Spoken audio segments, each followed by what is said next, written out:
As you look at the culture and the laws of the day, they're necessary to discourage criminals, to bring justice on those who would kill or hurt others, and make sure they don't continue to hurt people. These laws from the Torah guide the majority of societies around the world and have brought order but not much transformation.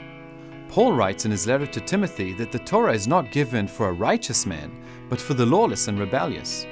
Yeshua reveals to us a better way, a way that can turn the bitter and wicked heart to love and repentance. This is forgiveness. In our culture, we try hard not to be taken advantage of, not to be a pushover. Somebody jumps in front of me in line? No way. I can't let them ahead of me. Why should I wait in line when they just cut in front of me? Somebody slaps me on the face? How can I let them get away with that?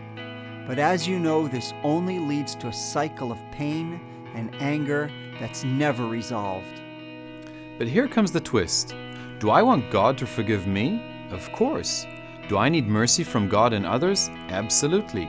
It's insulting to our God when, after being forgiven so much, to hold back that forgiveness towards others. Our focus on God and the forgiveness and mercy that He has poured out upon us will help us to forgive others and break that cycle of pain. Listen to this example Yeshua gave us in Luke. As they went, they entered a village of the Samaritans to prepare for Him. But they did not receive Him because His face was set for the journey to Jerusalem. And when His disciples, James and John, saw this, they said, "Lord, do you want us to command fire to come down from heaven and consume them, just as Elijah did?" But He turned and rebuked them and said, "You do not know what manner of spirit you are of. For the Son of Man did not come to destroy men's lives, but to save them."